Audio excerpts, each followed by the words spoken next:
Hello, Growth 3. So, yung pumili ng fox. Okay? So, I should say na ikaw yung tipong person na medyo mailap, who less likely trust others, medyo possibly introvert type of person, no? May hilig ng animals, no? But let's see, no, what we can read, no, sa cards mo, no. Salamat pala sa pagpasok sa ating video recording for your reading for next week. So this is actually kung ano yung next or expectation by next week for you.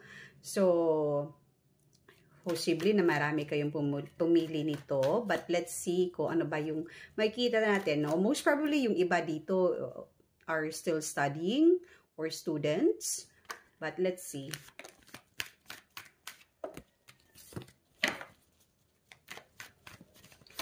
First card is Five of Swords, the Devil card, tapos Page of Cups, King of Cups. Okay, so King of Swords, the Sun card, Wheel of Fortune, Four of Swords, and the Ace of Cups. Okay.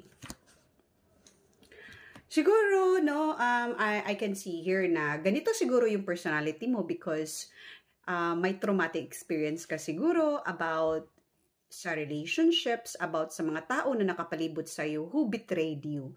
So, there is an energy of betrayal dito. So, most probably, baka itong mga person na who's actually yung past ng mga tao who actually na pumasok sa buhay mo, medyo very tricky, no? Yung mga energy nila. So, it's like a major loss for you. Siguro may mga losses ka na encounter because of this na mga tao, no? Losses in terms of finances, losses that could be about heartbreak, no? Or you lose yourself mismo. Nawala yung totoong pagkatao mo dahil sa mga tao na to, na mga toxic. And so, kaya it's very mailap yung personality mo, no? And so far with the cards, I can see here na napapagod ka na. Napapagod ka na, gusto mo magpahinga, and you wanted to elevate or to change yung situation mo.